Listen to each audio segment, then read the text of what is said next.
This is problem 2-109. It is on page 68.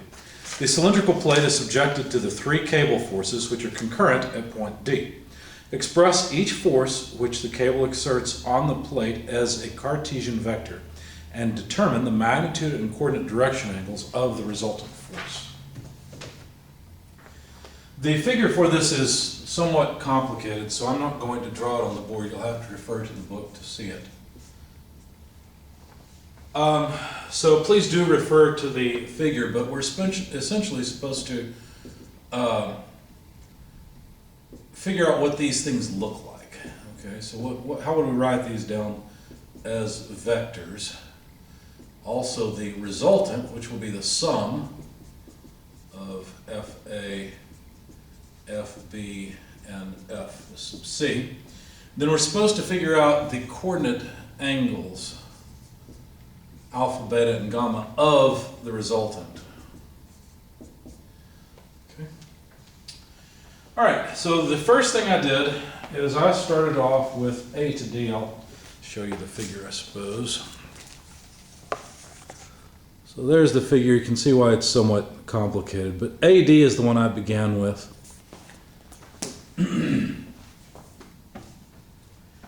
And notice that AD has a negative x component, but it has a positive z component and no y component. So that was the easiest one to start with. So let's see. I began by making a position vector, or at least finding the magnitude of the position vector.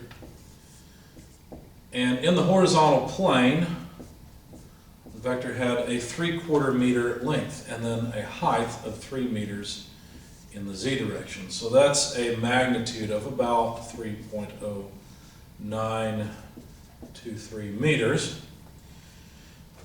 And I was able to, from that, figure out the z component of FA, because we know the magnitude of FA is 6,000 newtons. So since we've got 6,000 newtons, and we know that there's a 3 meter length along the z-axis, right? But the length between A and D is 3.0923 meters, then we can use that essentially to scale the force. So this comes out to about 5.8209 kilonewtons. What this means is that the vertical component of FA is almost all of it, 5.82 kilonewtons. The other bit of the force along the x direction, remember I said it acts in the negative x direction, so let's tack on a negative side, 6 kilonewtons. And for this piece, we have to recognize that the radius of this disk is 3/4 meter. Of course, we've already recognized that by using this. But basically, we need 3/4 of a meter divided by 3.0923 meters. If we were to draw this from the side, here's the disk.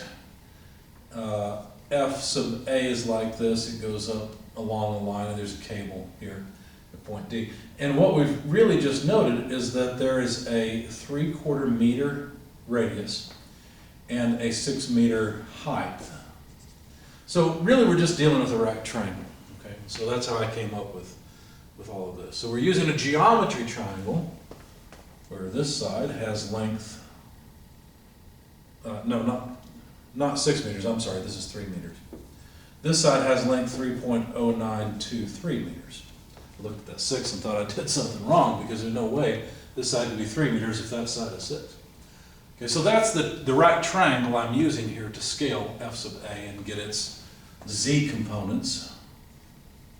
So FAZ and FAX, and actually that would be in the opposite direction. There we go. And so that's why FAZ comes out positive, FAX comes out negative, because of course the x direction is something like that. Okay. So anyway, that takes care of, well, almost, I guess. We should probably write F sub A in strict vector form. So x we have, oh, I guess it helped to finish this. That magnitude is negative 1.4552 kilonewtons. And so the vector would be negative 1.4552 in the I plus 0 in the j. Don't forget that. FA does not have a component in the y direction, so we have to include 0j to make that clear. And then in the k direction, plus 5.8209 in the k direction. These are all kilonewtons. So now we've written FA, and I mean, you don't have to write the 0j, I guess, but just make sure you understand that there's a 0j component of FA. So we've got FA. How about F sub B? Well, notice something important here. This is the same distance for CD and for our, let's see, BD. Okay? Because these lines that connect at the center, they connect above, well, I erased it now, but they connect above the center of the disk, and so they all have the same length. So that will help us in scaling components for each of these vectors. So just remember that. I need the space here, but remember this is our hypotenuse length for all of these force vectors. So let's work on FB next. FB is pretty easy, just like FA, well, FBZ is pretty easy, just like FAZ was. It's just 8 kilonewtons multiplied by the same ratio, 3 meters, divided by 3.0923 meters. Okay? And that comes out to about 7.7611 kilonewtons. Now FBX will take a little bit more work, because F sub B, if you look at the picture, has a 30-degree angle back from the y-axis. So the x component will be a negative, well no, it would be a positive x component, because FB has a, because FB points from B to D. So positive x component, but we will notice that there's a 30-degree angle off of the y-axis. So what we'll need to do is use, well, let's see, that'd be sine of 30, right? But not only that, but we will need the component of F sub B in the xy plane. So I'm going to calculate F sub B prime, and all this is, it's really just the component of F sub B that lies in the xy plane. It's really the x plus y component is all it really is. I've got the vertical component, but the sum of the x and y vector components would simply be 8 kilonewtons multiplied by 0.75 meters over 3.0923 meters. Now, the reason I can do this is because I know that the radius of the entire disk is 3/4 of a meter. So all I've done here is scale FB, 8 kilonewtons, by this this factor, right? The hypotenuse versus the angle. It's the same thing, right? It's just that we're looking at something like this, where this is FB. This side is 3.0923. This side is 3 meters. And this side is 0.75 meters. And so really all I'm doing is saying, look, I can calculate the length of this thing right here. It's F sub B prime. Okay? So I'm just taking this length over this length to scale FB. So when you do that, you find that F sub B prime is about 1.9403 kilonewtons. So now we can find F sub Bx, this piece, well, not this piece, but this piece projected onto the x-axis. And that's where we have to use the sine of 30 degrees. So 1.9, we're going to take this and use it here, 1.9403 kilonewtons times sine 30 degrees. And that comes out to about 0.9701 kilonewtons. And then of course I could take that same vector and project it onto the y-axis. Now if you look at FB, you'll notice that it has a component in the negative y direction. So FBY is negative 1.9403 kilonewtons, because notice I'm decomposing this vector that lies in the xy plane, multiplied by the cosine of 30 degrees. So that comes out to about negative 1.6803 kilonewtons. Okay? So now I can write down FB as a vector. And I guess I could put brackets around this to indicate that both have units of kilonewtons. I'll do the same thing here. So we need the x component, 0.9701 I, minus the j component right there, 1.6803 j, and then plus the k component, 7.7611 k, and these are all kilonewtons. All right, so we've got FB, we've got FA. The last thing to do, well, not the last, but the next thing to do is to get F sub C. Now, F sub C in the z direction, we can find very similarly to the way we found F sub A in the z and F sub B in the z. It's just a different size vector. It's 5 kilonewtons. And so now, the magnitude of F sub C z is 4.8507 kilonewtons. In the same way that I found the projection of F sub C in the xy plane, I'm going to do the same thing for F sub C. And I will call it F sub C prime. So let me go down here. So we had 8 kilonewtons. Well, no, we had before 8. Now, if we want F sub C, no, we still have to work on those. We'll have to use 5 kilonewtons. Okay, and then we'll end up with about 1.2127 kilonewtons, which again, we can take these and plug them in. Now notice that F sub C has a 45-degree angle in its quadrant. You'll notice that it has positive x and positive y components. So if we want to get the x component, F sub C x, then we'll need to take 1.2127 kilonewtons, and the angle is 45 degrees, and in the x direction that's sine of 45 degrees, because notice the way that the 45-degree angle is measured. It's measured from the y-axis, not the x-axis. That's why I used sine. And so that comes out to about 0.8575. In the same way, down here, in order to get the other component, F sub Cy, well, F sub Cy is 1.2127, remember, it's positive kilonewtons, multiplied by the cosine of 45 degrees. And that comes out 0.8575 kilonewtons. So now we have all of the pieces we need in order to write down F sub C as a vector. So we've got 0.8575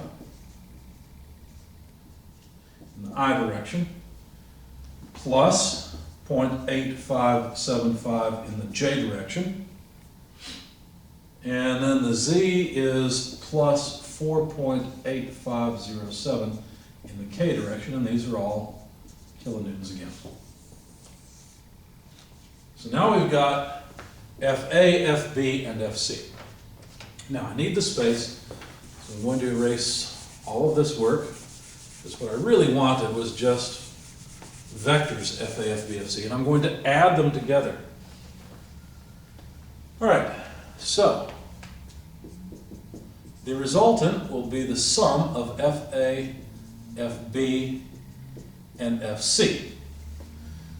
So I'll have to add these components together. Let's see, FA, I component, negative 1.4552. B, I component, plus 0.9701, C plus 0.8575, and these are all in the I direction. Let me move down, otherwise I won't have space. Plus, I need the Y component of A. Well, that's 0. The Y component of FB, minus 1.6803. Y component of FC, plus 0.8575, and that's in the J direction. Now for the Z direction, or K direction, 5.8209 is the contribution from FA.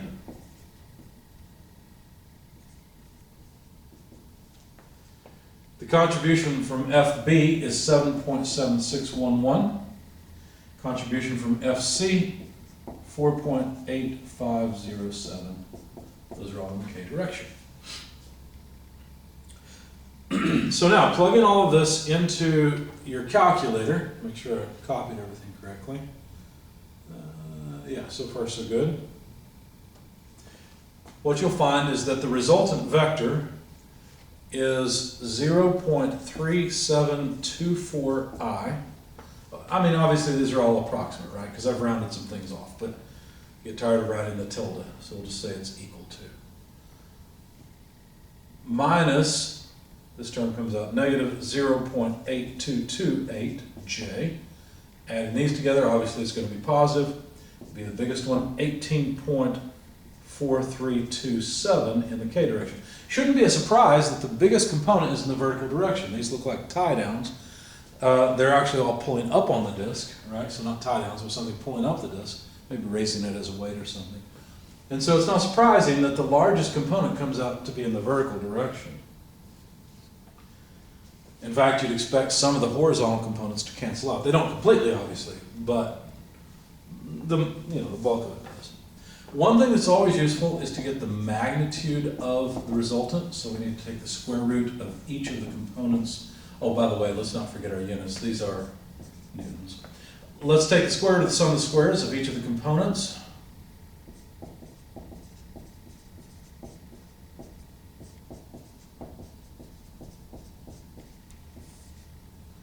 And of course we'll have newtons. That comes out to about 18.4548. I'm sorry, it's not newtons, these are kilonewtons. Thousands of newtons. There we go. It's a little over 18, almost 18 and a half kilonewtons. So let's see, we found the magnitude of the resultant. We found the resultant. All we need now are the coordinate angles. Now I don't need this work over here anymore.